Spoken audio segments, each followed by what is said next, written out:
Hi all, എല്ലാവർക്കും life അൺപ്ലഗ്ഡിൻ്റെ മറ്റൊരു വീഡിയോയിലേക്ക് സ്വാഗതം. അപ്പോൾ ഇന്നത്തെ റെസിപ്പി എന്ന് പറഞ്ഞിട്ടുണ്ടെങ്കിൽ മെക്സിക്കക്കാരുടെ സ്വന്തം റെസിപ്പിയായ ട്രെസ് ലെച്ചസ് കേക്കാണ്. നമ്മൾ ഈ മെക്സിക്കൻ റെസ്റ്റോറൻറ്റിലോ അല്ലെങ്കിൽ മെക്സിക്കക്കാരുടെ എന്തെങ്കിലും ഫംഗ്ഷനോ ഒക്കെ പോയിട്ടുണ്ടെങ്കിൽ അവർ എപ്പോഴും തരുന്ന ഒരു ഡെസേർട്ടുകളിൽ ഒന്നാണ് ഈ മെക്സിക്കൻ കേക്ക്, നമ്മുടെ ട്രെസ് ലെച്ചസ് കേക്ക്. അപ്പോൾ അതിൻ്റെ ഒരു പ്രത്യേകത എന്ന് പറഞ്ഞാൽ ബട്ടറോ ഓയിലോ ഒന്നും ഉപയോഗിക്കാതെ ഭയങ്കര ഈസി ആയിട്ടും അതുപോലെ തന്നെ നല്ല മോയ്സ്റ്റായിട്ടും അവർ ഈ കേക്ക് തയ്യാറാക്കിയെടുക്കും. അതുപോലെ ഈ കേക്കിന് ഒരു പ്രത്യേകത കൂടിയുണ്ട്. 3 തരം മിൽക്ക് ഉപയോഗിച്ചാണ് ഈ കേക്കിനെ നല്ല റിച്ച് ആക്കി എടുക്കുന്നത്. അപ്പോൾ നമുക്ക് ഈ കേക്ക് എങ്ങനെ തയ്യാറാക്കിയെടുക്കാം നോക്കാം. അതിനായിട്ട് ഞാനിവിടെ ഒരു 9/13 ഒരു പാനാണ്, കാസ്ട്രോളാണ് എടുത്തിരിക്കുന്നത്. ഒരു സെറാമിക് കാസ്ട്രോളാണ്. അതൊന്ന് ബട്ടർ തേച്ച് എടുത്ത് വെക്കുകയാണ്. പിന്നെ ആ കൂടത്തിൽ നമുക്ക് ഓവൻ 350 ഡിഗ്രി ഫാരൻഹീറ്റിൽ നമുക്കൊന്ന് പ്രീ ഹീറ്റ് ചെയ്യാനും കൂടെ വെക്കാം. ഇനി നമുക്കൊരു ബൗളിലേക്ക് നമുക്ക് ഡ്രൈ ഇൻഗ്രീഡിയൻസ് റെഡിയാക്കാം. അതിനായിട്ട് ഞാനിപ്പോൾ ഇവിടെ 1 കപ്പ് ഓൾ പർപ്പസ് ഫ്ലോർ എടുക്കുകയാണ്. അതിലേക്ക് 1 ടീസ്പൂൺ ബേക്കിംഗ് പൗഡർ ചേർത്ത് കൊടുക്കുകയാണ്. ഇനി ഇതിലേക്ക് ഒരു 1/4 ടീസ്പൂൺ ബേക്കിംഗ് സോഡയും അതുപോലെ തന്നെ ഒരു പിഞ്ച് ഉപ്പും ചേർത്ത് കൊടുക്കാം. 1/4 ടീസ്പൂൺ മുഴുവനും ഇല്ല, അതിൻ്റെ ഒരു 1/4 ഭാഗം ഉപ്പും നമുക്ക് ഇതിൻ്റെ അകത്തേക്ക് ചേർത്ത് കൊടുക്കാം. ഇനിയിപ്പം നമുക്കിതൊന്ന് അരിച്ചെടുക്കാം. അപ്പോൾ ഈ പൊടികൾക്കകത്ത് എന്തെങ്കിലും ഇങ്ങനെ കട്ട പിടിച്ച് കിടപ്പുണ്ടെങ്കിൽ അതൊക്കെ ഒന്ന് മിക്സ് ആവാൻ വേണ്ടിയിട്ടാണ് നമ്മളിങ്ങനെ അരിച്ചെടുക്കുന്നത്. ഇത് അരിച്ചെടുത്തില്ലെങ്കിൽ നമ്മളൊരു വിസ്ക് ഉപയോഗിച്ച് ഒന്ന് മിക്സ് ചെയ്തെടുത്താലും മതി കേട്ടോ. അപ്പോൾ ഇങ്ങനെ നമുക്കൊന്ന് നന്നായിട്ടൊന്ന് അരിച്ചെടുക്കാം. എന്നിട്ട് ഇത് അരിച്ചെടുത്ത് നമുക്ക് മാറ്റി വെക്കാം. ഇനിയിപ്പം നമുക്ക് വേണ്ടത് മുട്ടയാണ്. അപ്പോൾ മെയിനായിട്ട് നമ്മൾ ഈ കേക്ക് ഉണ്ടാക്കുമ്പോൾ 3 ബൗൾ അത്യാവശ്യമാണ് കേട്ടോ. ഇനിയിപ്പം ബാക്കിയുള്ള 2 ബൗളിലേക്ക് ഞാൻ എഗ്ഗാണ് എടുത്ത് വെച്ചേക്കുന്നത്. അതിൻ്റെ എഗ്ഗ് യോക്കും എഗ്ഗ് വൈറ്റും തമ്മിൽ സെപ്പറേറ്റ് ചെയ്തെടുത്ത് വെച്ചിട്ടുണ്ട്. അപ്പോൾ ഇനിയിപ്പം നമുക്ക് എഗ്ഗ് യോക്കിലേക്ക് ഒരു 3/4 കപ്പ് ഗ്രാനുലേറ്റഡ് ഷുഗർ ചേർത്ത് കൊടുക്കുക. പൊടിച്ച പഞ്ചസാര വേണം ഈ മുട്ടയുടെ മഞ്ഞയിലേക്ക് ചേർത്ത് കൊടുക്കാൻ വേണ്ടിയിട്ട്. ഇനിയിപ്പോൾ ഇത് നമുക്ക് നന്നായിട്ടൊന്ന് ബീറ്റ് ചെയ്തെടുക്കണം. ഒരു 2 മിനിറ്റെങ്കിലും നമ്മളിതൊന്ന് ബീറ്റ് ചെയ്തെടുക്കുമ്പോഴാണ് അതിൻ്റെ ഒരു ശരിയായ പരുവം കിട്ടുക. അപ്പോൾ ഇതുപോലെ നന്നായിട്ട് ബീറ്റ് ചെയ്ത് ഒരു പെയിൽ യെല്ലോ കളർ ആകുന്നത് വരെ ബീറ്റ് ചെയ്തെടുക്കുക. അതിനുശേഷം നമ്മളിത് കണ്ടോ, ബീറ്റർ ഇങ്ങനെ പൊക്കുമ്പം ഒരു റിബൺ പോലത്തെ സ്ട്രക്ചറിൽ ആ ഫ്ലൂയിഡ് ഇങ്ങനെ പൊങ്ങി വരണം. ഇത് കണ്ടോ, ഇതുപോലെ ഒരു റിബൺ ഫോം ചെയ്യുന്നതാണ് ഇതിൻ്റെ ഒരു പരുവം. ഇനിയിപ്പം നമുക്ക് ഇതിൻ്റെ അകത്തേക്ക് ഒരു 1/3 കപ്പ് മിൽക്ക് ചേർത്ത് കൊടുക്കാം, നമ്മുടെ പശുവിൻ പാൽ. അപ്പോൾ അത് അതിൻ്റെ അകത്തേക്ക് ചേർത്ത് കൊടുക്കുക. തണുത്തതായാലും റൂം ടെമ്പറേച്ചർ ആയാലും കുഴപ്പമില്ല. അതുപോലെ തന്നെ 1 ടീസ്പൂൺ വാനില എസൻസും ഞാൻ ഇതിൻ്റെ അകത്തേക്ക് ചേർത്ത് കൊടുക്കുകയാണ്. ഇനിയിപ്പോൾ ഇത് നമുക്കൊരു സ്പാക്സില ഉപയോഗിച്ച് നന്നായിട്ടൊന്ന് മിക്സ് ചെയ്തെടുക്കണം. ഇനിയിപ്പോൾ ഇതിൻ്റെ അകത്ത് ബീറ്റർ ഉപയോഗിക്കേണ്ട ആവശ്യമില്ല കേട്ടോ. ഇതുപോലെ ഒന്ന് സ്പാക്സില ഉപയോഗിച്ച് നന്നായിട്ടൊന്ന് മിക്സ് ചെയ്തെടുത്താൻ വേണ്ടി മാത്രം മതി. അങ്ങനെ നമ്മുടെ 2ാമത്തെ ബൗളും റെഡി ആയിട്ടുണ്ട്. ആദ്യത്തിലെ ഡ്രൈ ഇൻഗ്രീഡിയൻസ് ആയി. ഇപ്പോൾ ഇത് 2ാമത്തെ ബൗളും റെഡിയാക്കി എടുത്ത് വയ്ക്കുകയാണേ. ഇനി നമുക്ക് എഗ്ഗ് വൈറ്റ് ഒന്ന് നമുക്ക് ബീറ്റ് ചെയ്തെടുക്കാം. ബീറ്റ് ചെയ്തെടുക്കുമ്പോൾ ശ്രദ്ധിക്കണം, നമ്മുടെ ബീറ്റർ നല്ല ഡ്രൈ ആയിട്ടിരിക്കാൻ വേണ്ടിയിട്ട് നമ്മൾ ശ്രദ്ധിക്കണം. അതൊന്ന് കഴുകി നന്നായിട്ട് തുടച്ചെടുത്തിട്ട് വേണം എഗ്ഗ് വൈറ്റ് ബീറ്റ് ചെയ്യാൻ വേണ്ടിയിട്ട്. ഇനിയിപ്പോൾ ഏകദേശം ഇതുപോലെ ആയിക്കഴിഞ്ഞ് കഴിയുമ്പോൾ നമുക്കിതിലേക്ക് ബാക്കിയുള്ള ആ ഷുഗർ ചേർത്ത് കൊടുക്കാം. ബാക്കി ആ 1/4 കപ്പ് ഷുഗറും കൂടെ നമുക്ക് ചേർത്ത് കൊടുത്ത് നന്നായിട്ടൊന്ന് ബീറ്റ് ചെയ്തെടുക്കാം. അപ്പോൾ ഇത് നന്നായിട്ട് ബീറ്റ് ചെയ്തെടുക്കണം. അപ്പോൾ ബീറ്റ് ചെയ്തൊക്കെ കഴിഞ്ഞ് കഴിയുമ്പോൾ നമ്മളിങ്ങനെ പാത്രം കമത്തി പിടിച്ച് അതിൽ നിന്ന് വിട്ടു പോരാത്ത രീതിയിൽ വേണം നമ്മളിത് ബീറ്റ് ചെയ്തെടുക്കാൻ വേണ്ടി. അപ്പോൾ ഇത് നന്നായിട്ട് ബീറ്റ് ചെയ്തെടുത്ത് വെച്ചിട്ടുണ്ട്. ഇനിയിപ്പം നമുക്ക് ആ 3 ബൗളിലുള്ളതും കൂടെ ഒരു ബൗളിലായിട്ടാക്കി നമുക്കത് മിക്സ് ചെയ്ത് എടുത്ത് വയ്ക്കാം. അപ്പോൾ നമ്മൾ നേരത്തെ സ്വിഫ്റ്റ് ചെയ്തെടുത്ത് വെച്ച ആ ഡ്രൈ ഇൻഗ്രീഡിയൻസിലേക്ക് നമ്മുടെ ആ എഗ്ഗ് യോക്കിൻ്റെ മിക്സ്ചർ ചേർത്ത് കൊടുക്കുകയാണ്.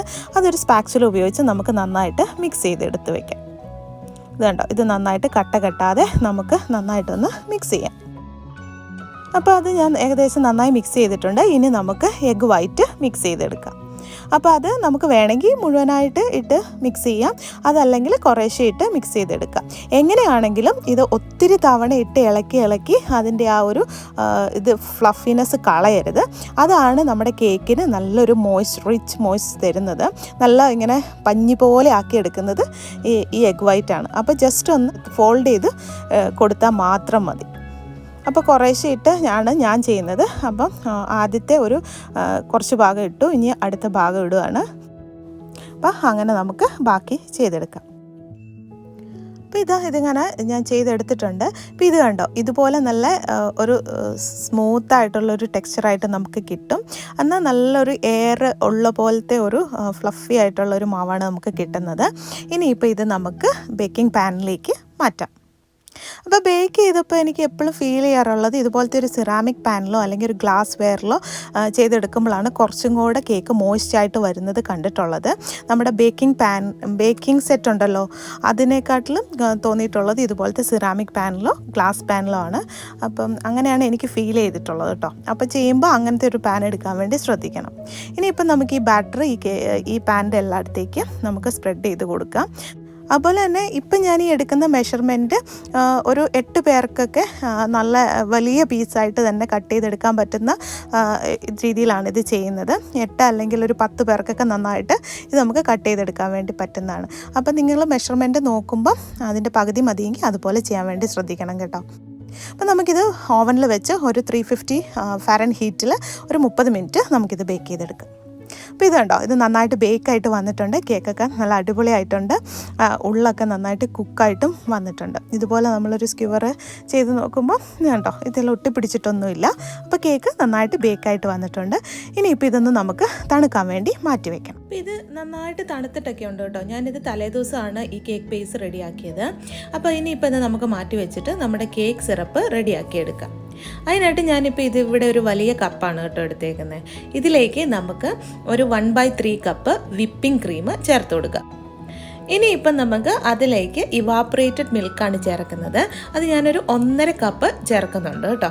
ഈ ഇവാപ്പറേറ്റഡ് മിൽക്ക് നമുക്ക് മേടിക്കാനൊക്കെ കിട്ടും, സൂപ്പർ മാർക്കറ്റിലൊക്കെ നമുക്ക് മേടിക്കാൻ വേണ്ടി കിട്ടും.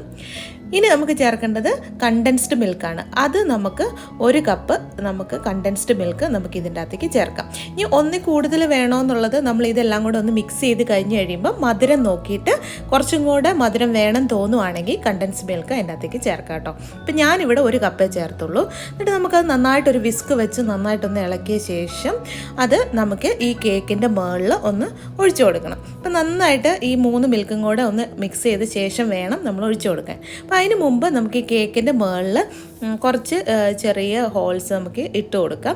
ഇത് നന്നായിട്ട് ഈ മിൽക്കൊക്കെ ഇതിലേക്കൊന്ന് അബ്സോർബ് ചെയ്യാൻ വേണ്ടിയിട്ടാണ് ഇങ്ങനെ ചെയ്യുന്നത്. അപ്പോൾ ചെറുതായിട്ട് നമുക്കൊന്ന് ഇങ്ങനെ കുറേ കുഞ്ഞു ഹോൾസ് ഇട്ട് കൊടുക്കാം. ഇനിയിപ്പോൾ നമുക്ക് ഈ നന്നായിട്ട് മിക്സ് ചെയ്ത് വെച്ചേക്കുന്ന ഈ 3 മിൽക്കിൻ്റെ ആ സിറപ്പ് നമുക്ക് ഇതിൻ്റെ അകത്തേക്ക് ഒഴിച്ചു കൊടുക്കാം. ഈ മിൽക്കാണ് കേട്ടോ കേക്കിൻ്റെ പ്രത്യേകത. ട്രെസ് ലെച്ചസ് കേക്കിൻ്റെ 3 മിൽക്ക് എന്ന് പറയുന്നത് ഈ 3 മിൽക്ക് തന്നെയാണ്. അപ്പോൾ ഇത് നല്ലൊരു റിച്ച് ടേസ്റ്റാണ് നമുക്ക് തരുന്നത്. നമ്മൾ കേക്കിൽ പ്രത്യേകിച്ച് ബട്ടറോ എണ്ണയോ ഒന്നും ചേർത്തിട്ടില്ലല്ലോ. അപ്പോൾ ഈ ഒരു മിൽക്ക് വരുമ്പോഴാണ് അതിന് നല്ലൊരു റിച്ച് ക്രീമി ബട്ടറി ടേസ്റ്റ് നമുക്ക് കിട്ടുന്നത്. അപ്പോൾ ഇത് ഞാൻ മുഴുവൻ ഒഴിച്ചു കൊടുത്തിട്ടുണ്ട്. ഇനിയിപ്പോൾ ഇത് നമുക്കൊരു 10 മിനിറ്റ് റെസ്റ്റ് ചെയ്യാൻ വേണ്ടി വയ്ക്കാം. ആ സമയത്ത് നമുക്ക് ഈ കേക്കിൻ്റെ മുകളിലുള്ള ഫ്രോസ്റ്റിംഗ് റെഡിയാക്കി എടുക്കാം. അതിനായിട്ട് ഞാനിവിടെ 2 കപ്പ് വിപ്പിംഗ് ക്രീമാണ് എടുത്തേക്കുന്നത്. അപ്പോൾ നല്ല തണുത്ത വിപ്പിംഗ് ക്രീം എടുക്കാൻ വേണ്ടി ശ്രദ്ധിക്കണം. തണുത്ത വിപ്പിംഗ് ക്രീമാണ് നമുക്ക് ബീറ്റ് ചെയ്തെടുക്കാൻ വേണ്ടിയിട്ട് നല്ല എളുപ്പമായിട്ടുള്ളത്. അപ്പോൾ 2 കപ്പ് വിപ്പിംഗ് ക്രീമാണ് എടുക്കുന്നത്. ഇനി അതിലേക്ക് 2 ടേബിൾ സ്പൂൺ പൊടിച്ച പഞ്ചസാര നമുക്ക് ചേർത്ത് കൊടുക്കാം. തണുത്ത വിപ്പിംഗ് ക്രീം എടുക്കാൻ വേണ്ടി ശ്രദ്ധിക്കണം കേട്ടോ. പിന്നെ അതുപോലെ തന്നെ ഞാനിപ്പോൾ ഇവിടെ എടുത്തേക്കുന്ന ഈ അളവ് നമ്മുടെ ഇപ്പോൾ ഉള്ള ആ കേക്കിനനുസരിച്ചുള്ള അളവാണ് ഈ കേക്ക് ഫ്രോസ്റ്റിങ്ങിനും എടുത്തേക്കുന്നത്. അപ്പോൾ നിങ്ങൾ ചെറിയ കേക്കാണ് ഉണ്ടാക്കുന്നതെങ്കിൽ ഇതെല്ലാം അതിനനുസരിച്ച് അളവ് പകുതിയാക്കി കൊണ്ടുവരാൻ വേണ്ടി ശ്രമിക്കണം കേട്ടോ. അപ്പോൾ ഇതിൻ്റെ അളവൊക്കെ ഞാൻ ഇതിൻ്റെ ഡിസ്ക്രിപ്ഷൻ ബോക്സിൽ കൊടുക്കാം കേട്ടോ. അപ്പോൾ ഇത് നമുക്ക് നന്നായിട്ടൊന്ന് ബീറ്റ് ചെയ്തെടുക്കാം. അപ്പോൾ ഇവിടെ നമ്മുടെ ഫ്രോസ്റ്റിംഗ് റെഡി ആയിട്ടുണ്ട്. ഇതുപോലെ നല്ല സ്റ്റിഫായിട്ട് തന്നെ നമുക്ക് കിട്ടാൻ വേണ്ടി ശ്രമിക്കണം കേട്ടോ. ഇനിയിപ്പോൾ ഇത് നമുക്ക് കേക്കിൻ്റെ മുകളിലേക്ക് ഒന്ന് സ്പ്രെഡ് ചെയ്ത് കൊടുക്കാം. ഇത് കണ്ടോ, കേക്കിൻ്റെ എല്ലാ കേക്ക് സിറപ്പ് മുഴുവൻ ഈ കേക്ക് അബ്സോർബ് ചെയ്തിട്ടുണ്ട്. അപ്പോൾ ഇനിയിപ്പോൾ നമുക്ക് ഈ കേക്ക് ഫ്രോസ്റ്റിംഗ് നമുക്ക് ഈ കേക്കിൻ്റെ മുകളിലേക്ക് ആഡ് ചെയ്ത് കൊടുക്കാം. ഒരു സ്പാച്ചുല മതി. അതുപയോഗിച്ച് നമുക്ക് ഇത് മുഴുവൻ ഒന്ന് നന്നായിട്ട് ലെവൽ ചെയ്ത് ഒന്ന് സ്പ്രെഡ് ചെയ്തെടുത്താൽ മാത്രം മതി. വേറെ ഡെക്കറേഷൻസിൻ്റെ ഒന്നും ആവശ്യമില്ല. നമ്മൾ ബേസിക് ആയിട്ട് ട്രെസ് ലെച്ചസ് കേക്ക് ഉണ്ടാക്കുമ്പോൾ ഇത്ര മാത്രമേ നമ്മൾ ചെയ്യാറുള്ളൂ.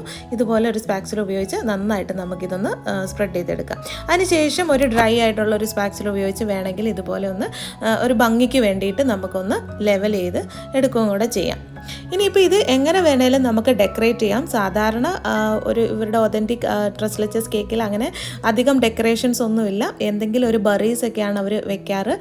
ബ്ലൂബെറിയോ അല്ലെങ്കിൽ സ്ട്രോബെറിയോ അങ്ങനെ എന്തെങ്കിലും ഒരു ബെറീസ് വെക്കും. കാരണം ഈ കേക്കിന് നല്ല മധുരമായതുകൊണ്ട് ഇത് കഴിക്കുന്ന സമയത്ത് ആ ബെറീസിൻ്റെ ഒരു പുളിപ്പ് വരുമ്പോഴാണ് അത് നല്ലൊരു ടേസ്റ്റി ആയിട്ട് വരുന്നത്. അപ്പോൾ ഞാനിപ്പോൾ ഇവിടെ ഒരു ചെറിയാണ് വെക്കുന്നത്. ഈ ചെറീസ് നമുക്ക് സെർവിങ് സൈസിനനുസരിച്ച് നമുക്കിത് അടുക്കി വെക്കാം കേട്ടോ.